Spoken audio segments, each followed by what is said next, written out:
Hello, in this video I'm going to teach you how you can extract a lot of information from any make trigger, even if the trigger contains different fields each time. So in this case, for example, you could have different Facebook forms sending you different data, but you still need to extract the email, the name of the person, and for example, the phone number.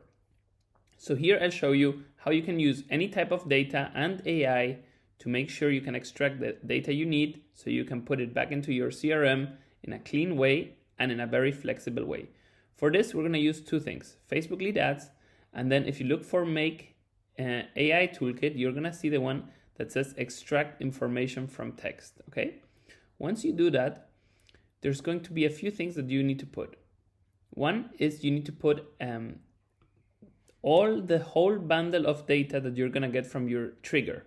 In this case, it's usually the thing on the top. So we use Facebook lead ads new lead bundle. Okay, so this basically means that when this runs, it's going to use all this data. All the data you get is what's going to be analyzed. All right.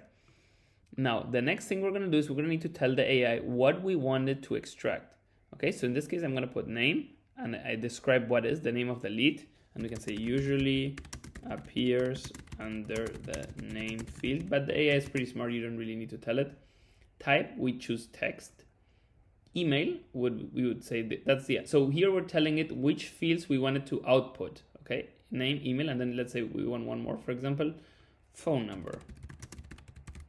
And then the phone number of the lead, and we can say if there is no +32 country code, then also added.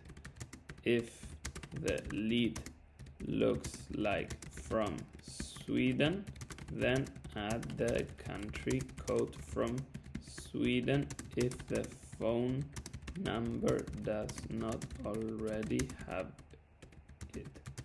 And then, you know, we could say if no phone available, return 1, 2, 3, 4, 5, 6, 7, 8, 9, for example, okay? And then we put type, we could just, it's better to always put text because phone numbers could have the plus sign. All right, so we are gonna save this, okay? And then we have this link here, which is developers.facebook.com/tools/leads-ads-testing, okay? Choose your page. Okay, I'm going to delete the lead I already had here. And then we create a lead. And then this will run this scenario right now.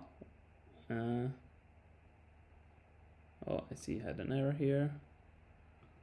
Let's see the error. Oh, I think the problem was there was a space in the phone number. So we have name, email, but phone number was like this and it needs to be lower dash.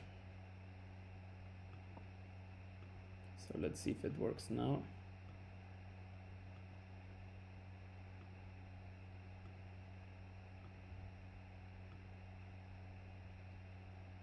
No, I don't have the permissions. Let me run it with previous data that I had before.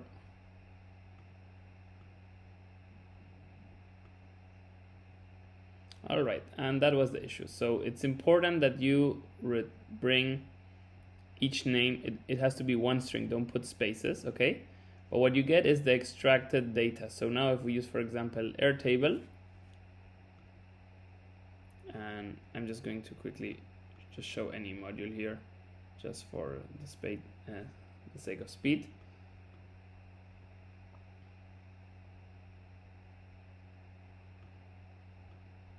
What we can see here is that we have the variables that we can then use cleanly later. All right, so that's how to make it work. And if you have any question, feel free to let us know and we'll be happy to help. And sorry for the mistakes in the middle.